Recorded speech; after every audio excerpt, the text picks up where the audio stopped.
स्वागत है आप सभी का आपके अपने चैनल पर। और आज के इस वीडियो में हम देखेंगे कुछ महत्वपूर्ण प्रश्नों को। आज का वीडियो स्टार्ट करने से पहले आप सभी से मेरी रिक्वेस्ट है, यदि चैनल पर पहली बार आए हैं तो चैनल को सब्सक्राइब कर लें, बेल आइकन को प्रेस कर लें ताकि आने वाली सभी वीडियो की नोटिफिकेशन आप सभी को मिलती रहे। वीडियो पसंद है तो वीडियो को लाइक शेयर जरूर करें। आज के सेशन का पहला प्रश्न है, अगस्त 2023 में ब्रिक्स शिखर सम्मेलन कहाँ आयोजित हुआ? इस प्रश्न का सही आंसर है ऑप्शन सी, 22 से 24 अगस्त 2023 के मध्य में 15वां ब्रिक्स शिखर सम्मेलन जो है दक्षिण अफ्रीका के जोहान्सबर्ग में कराया गया। ठीक है, कोविड-19 महामारी के कारण वर्ष 2019 के बाद होने वाला यह आयोजन मतलब कि पहला आयोजन है, जिसमें क्या है कि व्यक्तिगत रूप से सभी सदस्य देशों के नेता इसमें शामिल हुए। तो ये काफ़ी महत्वपूर्ण भी है आपके एग्जाम के लिए और इस पॉइंट को आप क्या करेंगे, याद रखेंगे। अगला प्रश्न है, जनगणना 2011 के अनुसार उत्तर प्रदेश की जनसंख्या घनत्व कितना है? तो जनगणना 2011 के अंतिम आंकड़ों के अनुसार उत्तर प्रदेश का जनसंख्या घनत्व जो है 829 प्रति व्यक्ति वर्ग किलोमीटर है। 829 प्रति व्यक्ति वर्ग किलोमीटर है। ठीक है, यानी 1 किलोमीटर के एरिया में आपके 829 व्यक्तियों का होना पाया जाता है।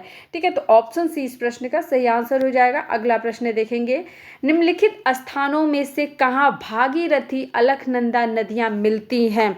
ठीक है, भागीरथी और अलकनंदा नदियाँ मिलती हैं। तो देवप्रयाग जो कि उत्तराखंड में स्थित है, देवप्रयाग जो कि उत्तराखंड में स्थित है, वहाँ पर क्या भागीरथी और अलकनंदा नदियाँ मिलती हैं। अब थोड़ा सा इसके विषय में हम जानेंगे। तो देवप्रयाग उत्तराखंड के टिहरी गढ़वाल जिले में स्थित प्रसिद्ध तीर्थ स्थल है। ठीक है, यह अलकनंदा और भागीरथी नदी के संगम पर स्थित है, यानी कि जहाँ पे भागीरथी और अलकनंदा नदी का संगम हुआ है, समागम हुआ है, उस स्थान को हम देवप्रयाग के नाम से जानते हैं। ठीक है, और ये स्थान कहाँ पे है? उत्तराखंड में है। और जहाँ पे इन दोनों नदियों का समागमन हुआ है, ठीक है, ये जहाँ पे दोनों मिल रही हैं, उसके बाद एक नदी का छोर निकलता है जिसे हम गंगा नदी के नाम से भी जानते हैं। तो इस पॉइंट को भी आप याद रखेंगे। ठीक है, आगे देखेंगे अगला प्रश्न, वर्ष 2023 में अंतर्राष्ट्रीय ओलंपिक समिति की 141वीं बैठक का आयोजन भारत में कहाँ किया गया? तो अक्टूबर 2023 में अंतर्राष्ट्रीय ओलंपिक समिति की 141वीं बैठक का आयोजन भारत के मुंबई में किया गया। भारत के मुंबई में किया गया। ऑप्शन सी इस प्रश्न का सही आंसर हो जाएगा। आगे देखेंगे अगला प्रश्न, उत्तर प्रदेश की प्रमुख वाणिज्यिक फसल है? तो उत्तर प्रदेश की प्रमुख वाणिज्यिक जो फसल है वो है गन्ना। गन्ना, ऑप्शन बी इस प्रश्न का सही आंसर हो जाएगा। अगला प्रश्न है, किस राजवंश के दौरान महाबलीपुरम मंदिर का निर्माण किया गया था? ठीक है, तो ये काफ़ी महत्वपूर्ण प्रश्न है। इस तरीके से आपके सभी प्रश्न लगभग सारे प्रश्न आपके एमसीक्यू क्वेश्चंस कराए जा रहे हैं, तो वीडियो को लाइक शेयर जरूर करते रहिएगा। तो इस प्रश्न का जो सही आंसर हो जाएगा ऑप्शन बी हो जाएगा। पल्लव राजवंश ने जो क्या कराया था, पल्लव राजवंश ने महाबलीपुरम मंदिर का निर्माण कराया था। तो इस प्रश्न का हम क्या कर देंगे, ऑप्शन बी सही आंसर लिख लेंगे। और इसके विषय में हम थोड़ा सा जान लेंगे कि ये जो मंदिर है ये किस प्रकार के पत्थर से बना है। तो ये एकास्मक पत्थर से बना है। ठीक है, मतलब इसके पत्थरों की भी एक विशेष गुणवत्ता है, जिसके लिए इसे मतलब इसके पत्थरों को भी एक विशेष गुणवत्ता के लिए जाना जाता है। तो इस पॉइंट को भी हमें ध्यान में रखना है। ठीक, आगे चलेंगे और अगला प्रश्न देखेंगे, जून 2023 में भारतीय सेना द्वारा कहाँ अभ्यास आग्नेय शास्त्र फर्स्ट का आयोजन किया गया है? ठीक है, तो इस प्रश्न का सही आंसर हो जाएगा ऑप्शन बी, पूर्वी लद्दाख में 2023 में भारतीय सेना द्वारा जो है आग्नेय शास्त्र फर्स्ट का आयोजन किया गया है। ठीक है, तो इस प्रश्न का क्या हो जाएगा, बी आंसर जो हो जाएगा सही हो जाएगा। अगला प्रश्न हम देखेंगे, मोटर गाड़ी में साइड की वस्तुओं को देखने के लिए उपयुक्त दर्पण होता है। तो आप देखते होंगे कार है, कोई भी वाहन है, 4 व्हीलर है या 2 व्हीलर है, कोई भी व्हीलर है, ठीक है, या फिर ट्रक है, कुछ भी है, तो आप देखते होंगे कि सामने फ्रंट पे एक शीशा लगा होता है या दोनों तरफ शीशा होता है, जिससे क्या करते हैं पीछे के यातायात को देखते हैं, या पीछे मतलब कि कोई एक्सीडेंट ना हो या कुछ भी ना हो, पीछे की पोजीशन को देखने के लिए उस मिरर का यूज किया जाता है। तो यहाँ पे पूछ रहा है कि वो कौन सा मिरर होता है, तो यहाँ पे क्या होता है, उत्तल मिरर होता है। क्या होता है, उत्तल दर्पण होता है। मोटर गाड़ियों में साइड की वस्तुओं को देखने के लिए उत्तल दर्पण का प्रयोग किया जाता है। उत्तल दर्पण जो होता है ये प्रतिबिंब क्या करता है, आभासी बनाता है, सीधा एवं वस्तु से छोटे बनते हैं। यानी कि उसमें सभी चीज़ें क्या हो जाती हैं, केंद्रित हो जाती हैं। ठीक है, मतलब दूर की चीज़ें भी उसमें क्या होती हैं, अच्छे से दिख जाती हैं। इस वजह से उस दर्पण में क्या किया जाता है, उत्तल दर्पण का प्रयोग किया जाता है। ऑप्शन ए इस प्रश्न का सही आंसर हो जाएगा। आगे बढ़ेंगे, अगला प्रश्न है, हमारे शरीर में कुल पोषक तत्वों तथा खनिज का 90% शरीर के किस भाग में सर्वाधिक रूप से सोख लिया जाता है। ठीक है, तो सबसे जो महत्वपूर्ण अंग है हमारे शरीर का, जो कि 90% हमारे मतलब कि शरीर के सर्वाधिक रूप से सोख लेता है, किसी भी चीज़ को, पोषक तत्वों को सोख लेता है, तो वो है छोटी आंत। ठीक है, हमारे शरीर में कुल पोषक तत्व और खनिज की अधिकांश मात्रा जो है वो छोटी आंत द्वारा क्या कर ली जाती है, अवशोषित कर ली जाती है। कभी कभी एग्जाम में ये भी पूछता है कि छोटी आंत की लंबाई कितनी है, तो छोटी आंत की जो लंबाई है वो लगभग 6 मीटर लंबी है। कितनी है, 6 मीटर लंबी है। इसे भाई आप ध्यान रखेंगे। अगला क्वेश्चन है, नवंबर 2023 में 11वां अंतर्राष्ट्रीय पर्यटन मार्ट 2023 कहाँ आयोजित किया गया। तो इस प्रश्न का सही आंसर हो जाएगा ऑप्शन डी, शिलोंग में किया गया। ठीक है, नवंबर 2023 में 11वां अंतर्राष्ट्रीय पर्यटन मार्ट 2023 मेघालय के शिलोंग में आयोजित हुआ।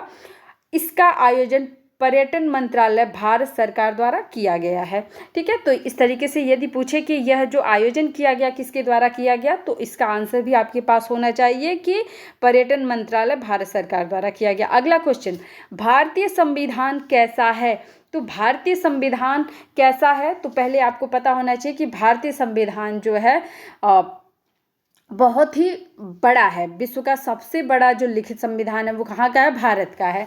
अब यहाँ पे क्या कठोर है, लचीला है, नहीं कठोर नहीं लचीला, नहीं, तो भारत का जो संविधान है कहीं कहीं पे इसका बहुत ही कठोर रूप देखने को मिलता है, और कहीं कहीं पे जहाँ पे मतलब कि लगे कि हाँ कठोर, इसके लिए कुछ दंड का प्रावधान होना चाहिए, वहाँ पे लचीले भाव इसके देखने को मिलते हैं। तो इसलिए हम कह सकते हैं कि भारतीय संविधान का जो प्रारूप है अंशतः कठोर और अंशतः लचीला है। ऑप्शन डी इस प्रश्न का सही आंसर हो जाएगा। कई बार एग्जाम में पूछा हुआ प्रश्न है, इंपॉर्टेंट प्रश्न है।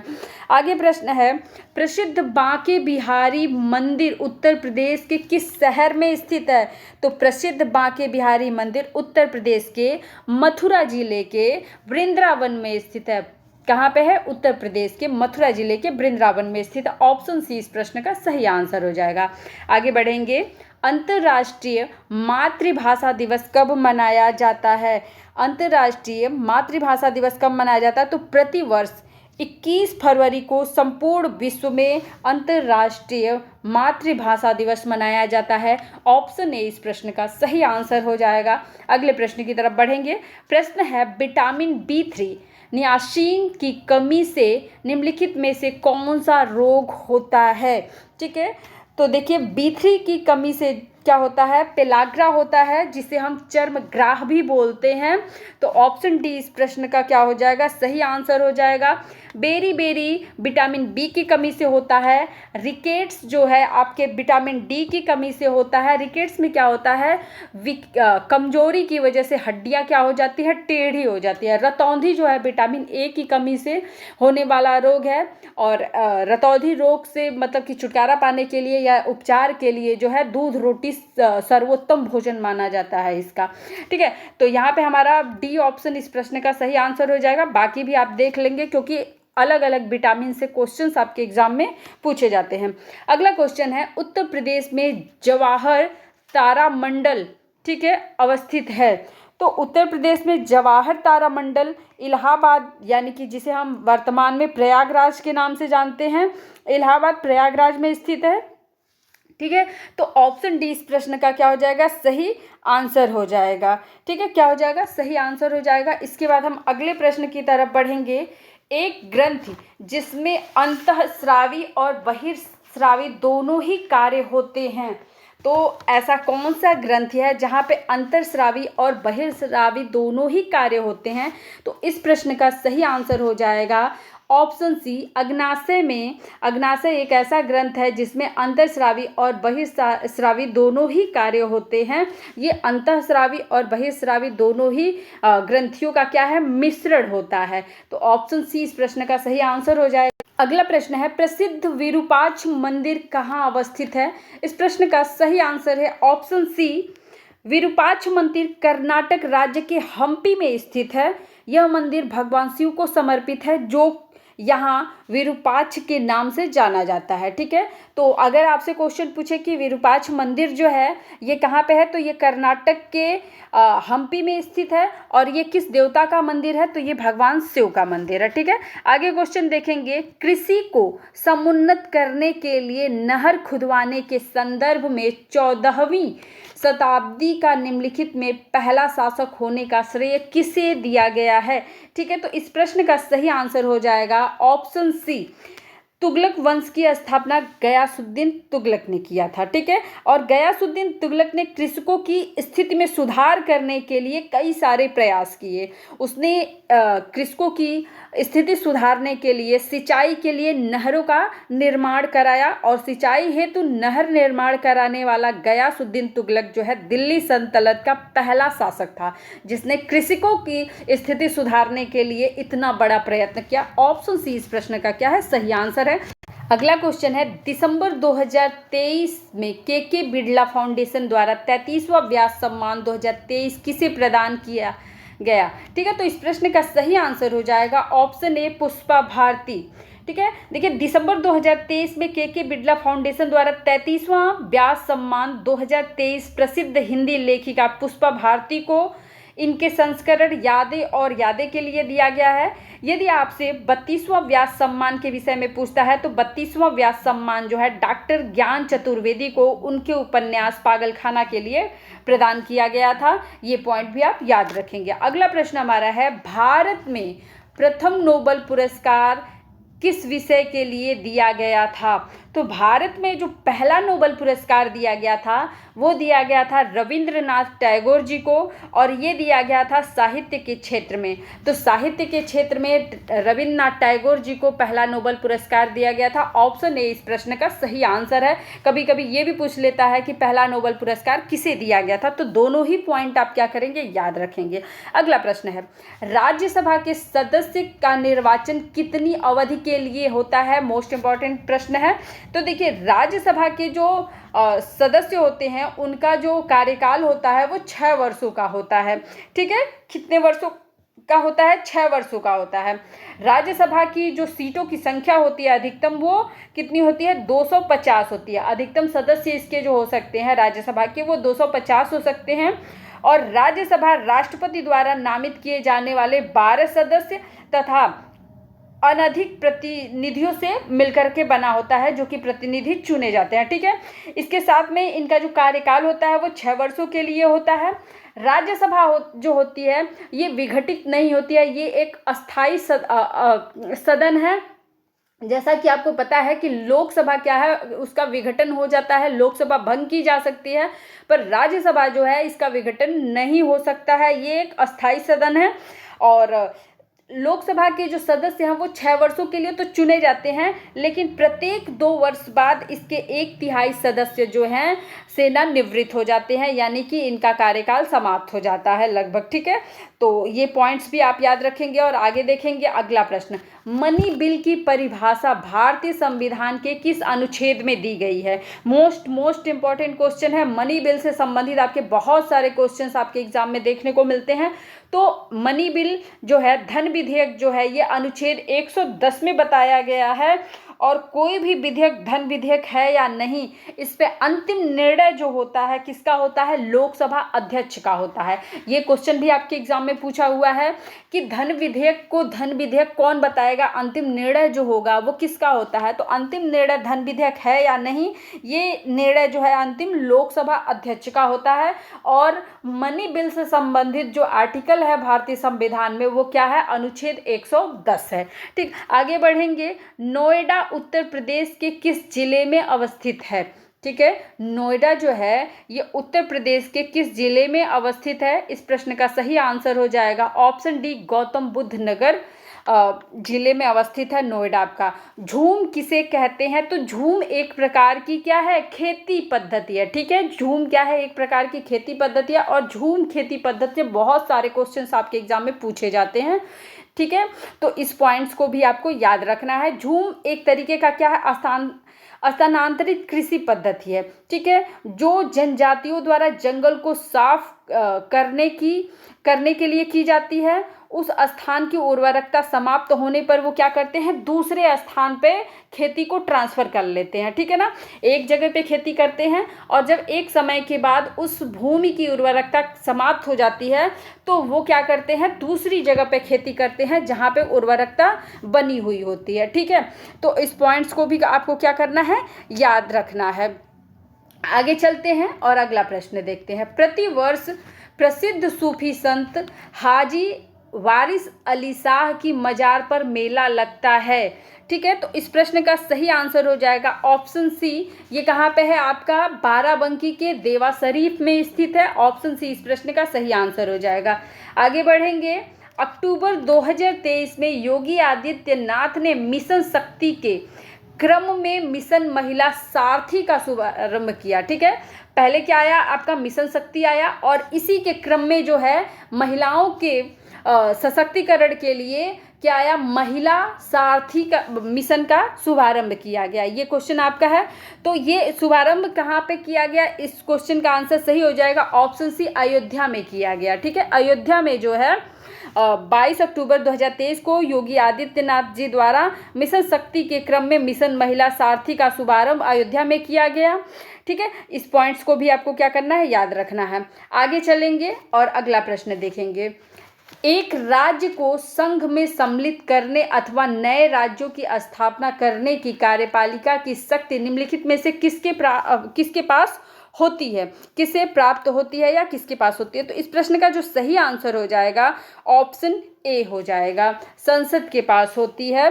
भारतीय संविधान के अनुच्छेद 3 के तहत नए राज्यों के निर्माण, उनके क्षेत्रों, सीमाओं तथा नाम में परिवर्तन का अधिकार जो है ये भारतीय संसद के पास होता है। अनुच्छेद 2 के तहत भारतीय संघ में नए राज्यों के प्रवेश स्थापना की शक्ति संसद को प्रदान की गई है। तो अनुच्छेद 3 और 2 ये महत्वपूर्ण है, राज्य की सीमा, क्षेत्र और उसके नाम से संबंधित, तो इसे एक बार आप लोग देख लीजिएगा, काफ़ी महत्वपूर्ण पॉइंट है।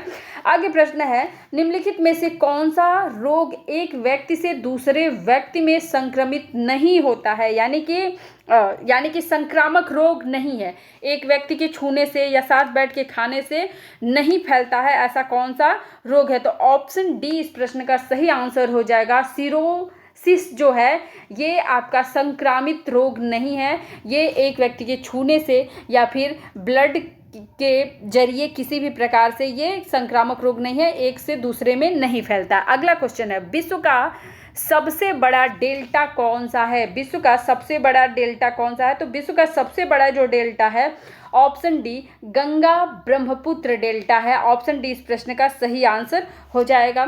आगे बढ़ेंगे। निम्नलिखित युग्मों में से कौन सा पहाड़ी दर्रों के संदर्भ में सही है? ठीक है, तो देखिए यहाँ पे हम देख लेंगे कि कौन सा सही है। सी जो है यहाँ पे लिपुलेख दर्रा जो है आपका ये उत्तराखंड में है। लिपुलेख दर्रा कहाँ पे है? उत्तराखंड में है। तो ऑप्शन सी क्या हो जाएगा? सही आंसर हो जाएगा। अब इसके बाद हम देख लेते हैं बाकी जो दिया हुआ है। बोमडिला दर्रा जो है, बोमडिला दर्रा नोट कर लेंगे आप लोग। बोमडिला दर्रा अरुणाचल प्रदेश में है। बोमडिला दर्रा कहाँ पे है? अरुणाचल प्रदेश में है। और नाथुला दर्रा जो आपका है, नाथुला दर्रा ये सिक्किम में है। नाथुला दर्रा कहाँ पे है? सिक्किम में है। रोहतांग जो है आपका, ठीक है, रोहतांग जो है ये आपका कहाँ पे है? ये हिमाचल प्रदेश में है। ठीक है, तो इसको आप लोग सही कर लीजिएगा, करेक्ट कर लीजिएगा, जो कि आपका इनकरेक्ट दिया हुआ है। आगे क्वेश्चन हमारा है, अगला क्वेश्चन है, निम्नलिखित में से कौन उत्तर प्रदेश की जनजाति से संबंधित नहीं है? तो उत्तर प्रदेश की जो प्रमुख जनजातियां हैं वो हैं गोंड, थारू, जौनसारी। ठीक है, ये उत्तर प्रदेश की क्या हैं, आपकी प्रमुख जनजातियां हैं। तो आप देख पा रहे हो गोंड, थारू और जौनसारी। तो उपयुक्त में सभी, ऑप्शन डी जो हो जाएगा इस प्रश्न का सही आंसर हो जाएगा। इसके बाद मिलान करना है हम लोगों को, और देखते हैं प्रश्न में मिलान करना है, क्या मिलान होता है यहाँ पे। तो देखिए, यहाँ पे एक तरफ समाज सुधारक आंदोलन दिया हुआ है, दूसरे तरफ दिया हुआ है कि कौन से समाज सुधारक आंदोलन के कौन संस्थापक थे। तो देखिए, आर्य समाज जो है आपके दयानंद सरस्वती का है, ठीक है। ऑप्शन पहले का बी आपको लगभग सब में दिख रहा है, ठीक है। तो अब आगे बढ़ते हैं। ब्रह्म समाज जो है राजा राम मोहन राय, ब्रह्म समाज राजा राम मोहन राय। अब दूसरे का ए किसमें दिया है, तो दूसरे का ए इसमें है, ए में है और बी में है। अब चलते हैं, वेद समाज जो है ये केशव चंद्र सेन के द्वारा किया गया है। तो तीसरे का डी किसमें दिया है भाई, तीसरे का डी बी ऑप्शन में दिया है। तो हमारा बी आंसर क्या हो जाएगा, बिल्कुल सही हो जाएगा। प्रार्थना समाज जो है ये आत्मा राम पांडुरंग के द्वारा स्थापित किया गया था। और देखिए, ये प्रार्थना समाज भी पूछता है एग्जाम में, ब्रह्म समाज, आर्य समाज, ये सभी एग्जाम में पूछे हुए हैं, तो सभी पॉइंट्स को याद रखना है। आगे है, अपने उपन्यास आनंद मठ में बंकिम चटर्जी द्वारा बंगाल में किस विद्रोह का विशेष उल्लेख किया गया है। तो देखिए, बंकिम चटर्जी द्वारा आनंद मठ लिखा गया है, और ये क्या है, बंगाली देशभक्त की क्या है, बाइबिल कही जाती है। आनंद मठ को बंगाली देशभक्ति की बाइबिल कहा जाता है। और अगर बात की जाए कि ये जो आपकी रचना है ये किससे संबंधित है, तो ये सन्यासी विद्रोह से संबंधित है। किससे संबंधित है, सन्यासी विद्रोह से संबंधित है। ऑप्शन बी जो हो जाएगा इस प्रश्न का सही आंसर हो जाएगा। अगला क्वेश्चन है, निम्नलिखित में से किसके बीच सही मेल है। यहाँ पे हमको बताना है सही सुमेलित कौन है। तो यहाँ पे आप देख पा रहे होंगे ऑप्शन सी, भारतीय राष्ट्रीय सेना जो है ये सुभाष चंद्र बोस द्वारा क्या है, स्थापित एक संस्था थी। तो ये बिल्कुल ऑप्शन सी जो है इस प्रश्न का सही आंसर हो जाएगा। बाकी जो है यहाँ पे आपके सही सुमेलित नहीं है। आगे क्वेश्चन हमारा लीगल एप्टीट्यूड का है, जनहित याचिका निर्मित विधि है। तो जनहित याचिका निर्मित विधि है किसकी, न्यायाधीश द्वारा जनहित याचिका जो है निर्मित विधि है। ऑप्शन ए इस प्रश्न का क्या हो जाएगा, सही आंसर हो जाएगा। ठीक है, आगे देखेंगे अगला प्रश्न, अन्वेषण कार्य कब प्रारंभ होता है। अन्वेषण का मतलब क्या होता है, खोज। ठीक है, तो खोज या तहकीकात कब की जाती है। ठीक है, तो अन्वेषण कार्य प्रथम सूचना रिपोर्ट के पश्चात ही प्रारंभ कर दी जाती है। तो ऑप्शन बी प्रश्न का क्या हो जाएगा, सही आंसर हो जाएगा। अगला प्रश्न देखेंगे, निम्नलिखित में से जानने का अधिकार क्या है। जानने का अधिकार, ठीक है, राइट टू नो, ये किस प्रकार का अधिकार है। तो ऑप्शन सी इस प्रश्न का सही आंसर हो जाएगा। मूल अधिकार की तरह ये पूरी तरीके से कार्य करता है। भारतीय संविधान के अनुसार जानने का अधिकार जो है मूल अधिकार है।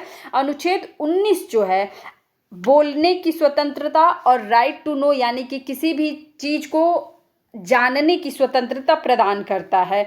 और यह व्यक्ति का क्या है, यह जो है व्यक्ति का मूल अधिकार है। ठीक है, तो ये काफ़ी महत्वपूर्ण भी है। इस पॉइंट से आपके हमेशा क्वेश्चंस पूछे जाते हैं। इसे आप बिल्कुल अनुच्छेद 19 को, अनुच्छेद 21 को, यानी मूल अधिकार और मूल कर्तव्य जितने भी आपके हैं उन आर्टिकल्स को अच्छे से पढ़ लीजिए और उनको जान लीजिए। यहाँ से क्वेश्चंस आपके निश्चित तौर पे पूछे जाते हैं। ठीक है, आगे है, अपराध का सामाजिक कारण क्या है। अपराध का सामाजिक कारण क्या है, तो अपराध का जो सामाजिक कारण है ये सामाजिक असंतुलन है। देखिए, समाज में बहुत सारे लोग पाए जाते हैं। कहीं पे आप जाति रूप में देखते हैं सामाजिक असंतुलन को, कहीं पे आप गरीबी और अमीरी के रूप में देखते हैं सामाजिक असंतुलन को, कहीं पे अगर कोई विकलांग है, कोई पूरी तरीके से मतलब परिपूर्ण है, तो वहाँ पे भी जो पूरी तरीके से परिपूर्ण होता है वो हैंडीकैप को प्रताड़ित करता है। यानी कि ये एक भरा पूरा इंसान जो है, पूरी तरीके से परिपूर्ण इंसान, अगर थोड़ा सा भी उससे कम वाला कोई इंसान है तो उसको शोषित करने की कोशिश पूरी तरीके से करता है। और जब इस तरीके के कार्य होते हैं तो वहाँ पे विरोध उत्पन्न होता है। और जब विरोध उत्पन्न होता है तो वहाँ पे क्या होगा, एक ना एक समय में वहाँ पे अपराध घटित हो ही जाएगा। तो अपराध पनपने का जो एक मेन कारण है वो सामाजिक असंतुलन है। क्या है, सामाजिक असंतुलन। अशिक्षा तो बाद में आएगा, पहले अगर आप देखते होंगे तो हमारे देश में बहुत ही अशिक्षित लोग थे। अभी तो बहुत सारे लोग पढ़ रहे हैं, सब लोग लगभग सब लोग पढ़ाई कर रहे हैं। लेकिन एक समय ऐसा था जब अगर हम प्राचीन टाइम में जाएं, पुराने समय में जाएं, तो हमारे जो पूर्वज थे, क्या वो सभी लोग पढ़े लिखे थे? बिल्कुल नहीं थे। अभी भी अगर हम अपने ग्रैंड पेरेंट्स को देखते हैं, दादा दादी को देखते हैं, तो वो क्या हैं? अशिक्षित हैं। तो क्या वो हमेशा अपराध करने के लिए धुत रहते हैं? ऐसा नहीं है। तो अभी हम ये कह सकते हैं कि पढ़ना अशिक्षा या शिक्षा जो है ये अपराध के लिए नहीं है। गरीबी भी, मतलब गरीब लोग ही आपके अपराधी होते हैं? ऐसा भी नहीं है। ठीक है, तो हम कह सकते हैं कि सामाजिक असंतुलन जो है ये मेन कारण होता है अपराध के पनपने के लिए। ऑप्शन सी इस प्रश्न का सही आंसर हो जाएगा। आगे देखेंगे, ढाई आखर प्रेम का पढ़े सो पंडित होए। ढाई आखर प्रेम का पढ़े सो पंडित होए, यहाँ पे पूछ रहा है यह पंक्ति जो है किस कवि की है? तो ये पंक्ति जो है आपकी कबीर दास जी की है। ऑप्शन डी इस प्रश्न का क्या हो जाएगा? सही आंसर हो जाएगा। ऑप्शन डी क्या हो जाएगा? इस प्रश्न का सही आंसर हो जाएगा। अगला प्रश्न है, निष्काम का संधि विच्छेद है। निष्काम का संधि विच्छेद क्या है? निधन काम। निधन काम जो है निष्काम का संधि विच्छेद है। और इसमें कौन सा संधि विच्छेद का प्रयोग किया गया है? तो यहाँ पे विसर्ग संधि का प्रयोग किया गया है। किसका प्रयोग किया गया है? विसर्ग संधि का प्रयोग किया गया है।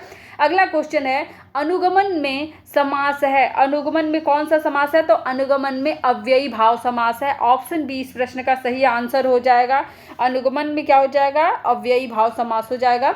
आगे देखेंगे क्वेश्चन, लिंग की दृष्टि से दही क्या है? तो लिंग की दृष्टि से अगर बात की जाए तो दही क्या है? पुल्लिंग है। दही क्या है? पुल्लिंग है। देखिए, कुछ ऐसे शब्द हैं जो सुनने में या प्रोनाउंस करने में आपको स्त्रीलिंग लगेंगे, लेकिन वो किस तरीके से रिएक्ट करते हैं? पुल्लिंग की तरह करते हैं। अब कुछ नोट कर लेते हैं। ठीक है, स्त्रीलिंग कौन कौन से होते हैं? जैसे नदी हो गई, रोटी हो गया, टोपी हो गई, ये क्या है? स्त्रीलिंग है। ठीक है, लेकिन कुछ अपवाद स्वरूप होते हैं जो कि क्या करते हैं? पुल्लिंग की तरह ट्रीट करते हैं। जस्ट लाइक घी। घी बोलने में आपको कैसा लग रहा है? घी। तो ये लगते तो हैं आपको स्त्रीलिंग की तरह, लेकिन ये क्या है? पुल्लिंग है। घी हो गया, मोती हो गया, दही हो गया, ये क्या है? पुल्लिंग है। इनको आप नोट कर लीजिए। एग्जाम में जो कि एक्सेप्शंस होते हैं, जो अपवाद होते हैं, वही ज़्यादा पूछे जाते हैं, क्योंकि हमें प्रोनाउंस करने पे ये भाव आएगा कि ये स्त्रीलिंग के शब्द हैं, लेकिन होगा क्या? वो पुल्लिंग के शब्द होंगे। ठीक है, तो वहाँ पे हम कंफ्यूज हो जाएंगे और गलती कर जाएंगे, तो इसलिए गलती करना नहीं है। आगे दिया है, विलोम की दृष्टि से कौन सा युग्म अशुद्ध है? तो देखिए, आमिष और सामिस दोनों का ही अर्थ क्या होता है? दोनों का ही अर्थ जो है एक ही होता है। आमिष और सामिस का मतलब होता है मांस या मांसाहारी या मांस युक्त। ठीक है, आमिष या सामिस का मतलब क्या होता है? मांस या मांस युक्त या फिर मांसाहारी। तो ये इसका समानार्थी है, न कि विलोम है। बाकी गमन का आगमन विलोम होता है, निषिद्ध का विहित होता है, व्यास का समास होता है। ठीक है, तो व्यास मतलब जुड़ाव होता है। ठीक है, और समास मतलब विग्रह करना होता है। तो इस प्रकार से बाकी जो आपके विलोम शब्द दिए हुए हैं बिल्कुल सही दिए हुए हैं, और ये जो आपका विलोम शब्द दिया हुआ है ये क्या है? गलत दिया हुआ है। तो यहाँ पे ऑप्शन सी क्या हो जाएगा? सही आंसर हो जाएगा। अब हम जान लेते हैं आमिष या सामिस का जो विलोम शब्द होगा वो क्या होगा। तो आमिष या सामिस का जो विलोम शब्द होगा वो क्या होता है? निरामिष होता है। नोट कर लेंगे, आमिष या सामिस का जो विलोम शब्द होता है क्या होता है? निरामिष होता है। आगे बढ़ेंगे और अगला प्रश्न देखेंगे, निम्नलिखित में से कौन सा अल्प विराम का चिन्ह नहीं है? अल्प विराम का चिन्ह नहीं है कौन सा? तो यहाँ पे देखिए, यहाँ पे आप देख पा रहे ऑप्शन डी जो है ये पूर्ण विराम का चिन्ह है। ठीक है, ऑप्शन डी जो है, आप देखिए हिंदी पढ़ रहे हैं, पॉइंट पर मत जाइएगा, ये क्या है आपका? ऑप्शन डी जो है ये आपका पूर्ण विराम का चिन्ह है। ऑप्शन डी इस प्रश्न का सही आंसर हो जाएगा। ठीक है, आगे चलेंगे और अगला प्रश्न देखेंगे, अरुणिमा में कौन सा प्रत्यय है? अरुणिमा, देखिए अरुण होता है और अरुण में आप ईमा लगा दीजिए तो क्या हो जाएगा? अरुणिमा हो जाएगा। क्या हो जाएगा? अरुणिमा हो जाएगा। तो ऑप्शन सी इस प्रश्न का क्या हो जाएगा? सही आंसर हो जाएगा। ठीक है, तो इस प्रकार से ईमा प्रत्यय लगा के बहुत सारे शब्द, जैसे नीलिमा, ठीक है, नीलिमा, ईमा लगा दिया तो क्या हो गया? यहाँ पे आपका ईमा लगा दिया तो आपका नीलिमा। ठीक है, और इसके बाद मधुरिमा, ये सब क्या है, ईमा प्रत्यय से बने हुए शब्द हैं। आगे चलेंगे। परामर्श में किस प्रकार का उपसर्ग प्रयोग हुआ है? परामर्श में किस प्रकार का? तो परा जो है संस्कृत उपसर्ग है। परा जो है ये क्या है, संस्कृत उपसर्ग है। ऑप्शन ए जो हो जाएगा इस प्रश्न का सही आंसर हो जाएगा। जैसे परामर्श, मर्श परामर्श, ठीक है। पराक्रम, परागमन, पराशक्ति, पराजय, पराभव, ठीक है। इस प्रकार से परा उपसर्ग का प्रयोग करके ऐसे शब्द बनाए जाते हैं। पंडित का पर्यायवाची नहीं है, तो पंडित का पर्यायवाची यहाँ पे क्या नहीं है? तो देखिए पंडित के जो पर्यायवाची होते हैं कोविद, बुद्ध, प्राज्ञ, मनीषी और सुधी, विद्वान, ये सभी होते हैं। तो यहाँ पे आप देख पा रहे होगे कि पंडित का पर्यायवाची क्या नहीं है, तो ऑप्शन बी इस प्रश्न का क्या हो जाएगा, सही आंसर हो जाएगा। दामिनी जो होती है ये बिजली की पर्यायवाची होती है। बिजली के पर्यायवाची क्या क्या है? सौदामिनी, तड़िती, चपला, क्षण प्रभा, घनवल्ली और चंचला, ये सभी क्या है, दामिनी यानी कि बिजली के पर्यायवाची हैं। और दामिनी जो है ये पंडित का पर्यायवाची नहीं है। पंडित का पर्यायवाची कोविद, बुद्ध, प्राज्ञ, ठीक है, ये क्या है, पंडित के पर्यायवाची हैं। आगे देखेंगे अधोलिखित में एक घर का पर्यायवाची है। घर का पर्यायवाची इसमें से कौन सा है ये आपको बताना है। तो देखिए घर का पर्यायवाची होता है गृह, सदन, अयन, निकेतन, भवन, निलय, मंदिर, धाम। तो यहाँ पे आप देख पा रहे होंगे अयन है ना, ऑप्शन ए इस प्रश्न का सही आंसर हो जाएगा। समष्टि का विलोमार्थी शब्द है। समष्टि का विलोमार्थी क्या हो जाएगा? व्यष्टि हो जाएगा। व्यष्टि हो जाएगा, ऑप्शन बी इस प्रश्न का सही आंसर हो जाएगा। अगला क्वेश्चन है दीन दुखियों को भोजन देने की व्यवस्था, वाक्यांश के लिए एक शब्द। तो देखिए दीन दुखियों को भोजन देने की व्यवस्था जो होती है उसे सदावर्त कहते हैं, और एक साथ कई लोगों को भोजन देने की व्यवस्था करना भंडारा होता है, और धर्म के प्रति किया गया कार्य जो होता है उसे हम धर्मार्थ कहते हैं। धर्मार्थ कहते हैं, ठीक है। आगे है हाथी की पीठ पर रखने वाले आसन को क्या बोलते हैं? उसे हौदा बोलते हैं। और घोड़े के पीठ पे जो गद्दी लगी होती है उसे जीन बोलते हैं, ठीक है। और उसके ऊपर जो काठ का बना होता है उसे काठी बोलते हैं। ये होता है ना, एक पोयम है, लकड़ी की काठी, काठी का घोड़ा, ठीक है, लकड़ी की काठी। तो घोड़े के पीठ के ऊपर जो लकड़ी की काठी रखी होती है उसे काठी बोलते हैं, ठीक है। आगे क्वेश्चन है आंखें बिछाना मुहावरा का सही अर्थ है हृदय से आदर करना, ठीक है। मतलब आंखें आप किसके लिए बिछा करके रखते हो, यानी कि बार बार किसी का रास्ता आप कब निहारते हो? जब आपका कोई प्रियजन आने वाला हो, यानी कि आपके हृदय से वो क्या हो, प्यारा हो। अगला प्रश्न है निम्नलिखित में से कौन सा युग्म अशुद्ध है, ठीक है। तो यहाँ पे ऑप्शन सी जो दिया हुआ है अलमारी, ये तुर्की शब्द नहीं है, ये पुर्तगीज शब्द है, पुर्तगाली शब्द है, ठीक है। ऑप्शन सी इस प्रश्न का सही आंसर हो जाएगा। 4 कॉलम बनाएंगे और कुछ शब्दों को मैं आपको बता दे रही हूँ जो अक्सर एग्जाम में पूछे जाते हैं, तो उनको आप नोट कर लीजिए। एक कॉलम में लिखिए पुर्तगाली शब्द, दूसरे में अंग्रेजी शब्द लिखिए, और तीसरे में आप लिख लीजिए फारसी शब्द, और चौथे में लिखिए अरबी शब्द, ठीक है।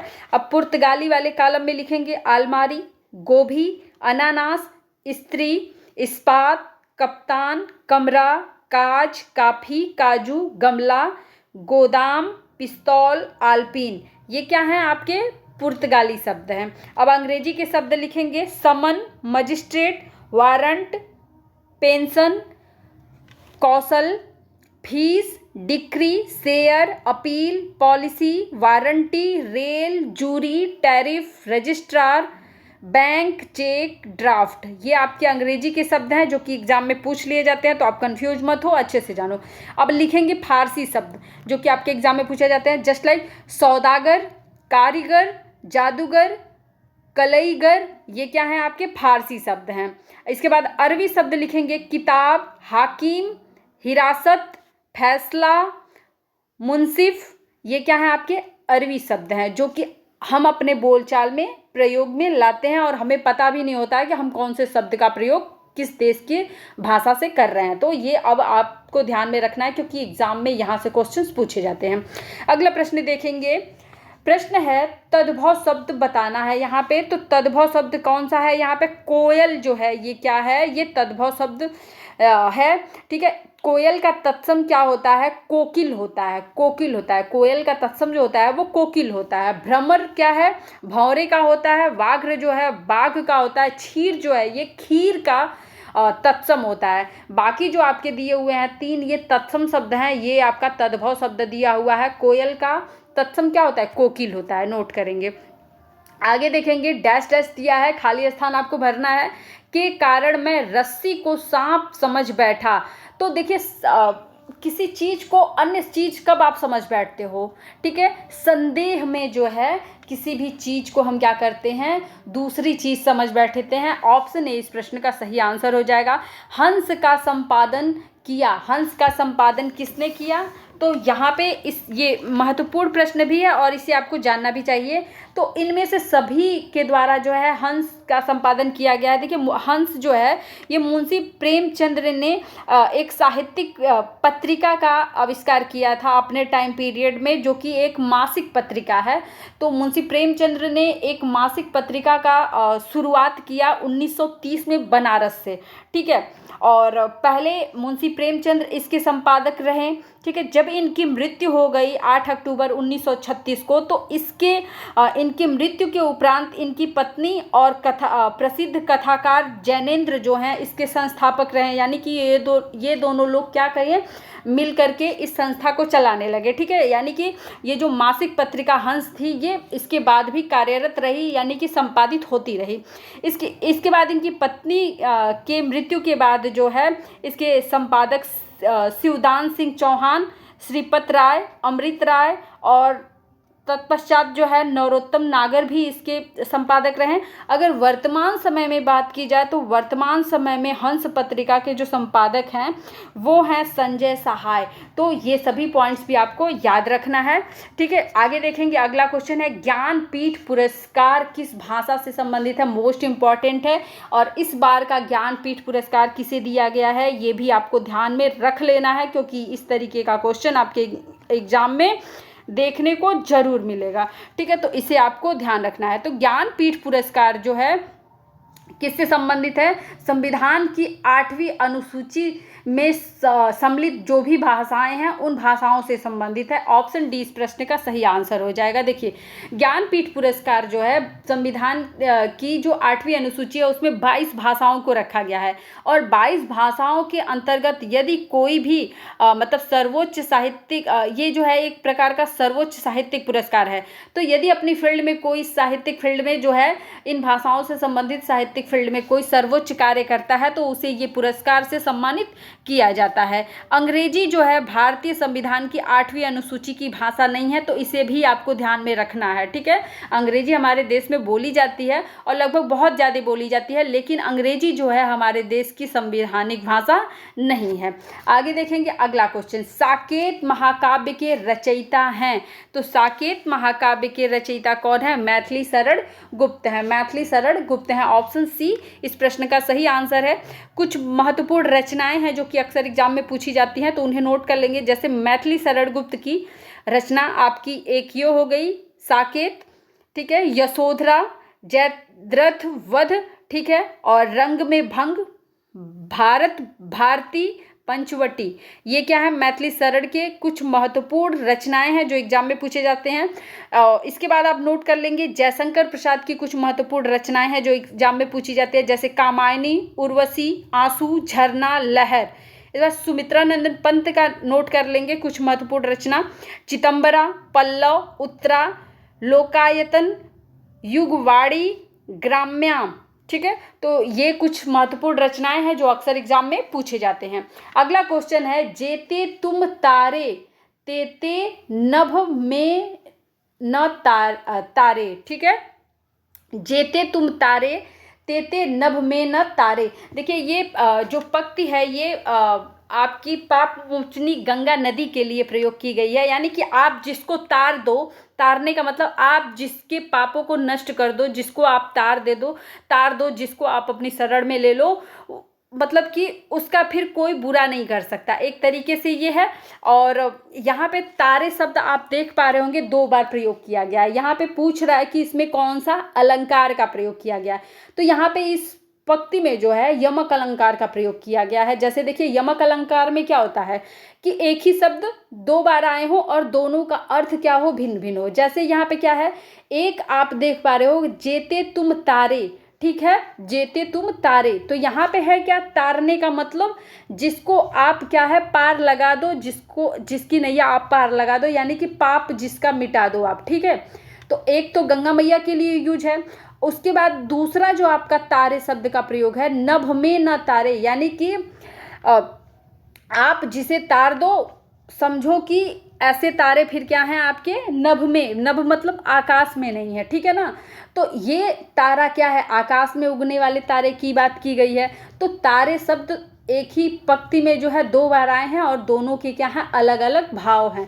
तो यहाँ पे क्या हो जाएगा, यमक अलंकार हो जाएगा। तो इस प्रकार से आज का ये सेशन यहीं पे कंप्लीट हुआ।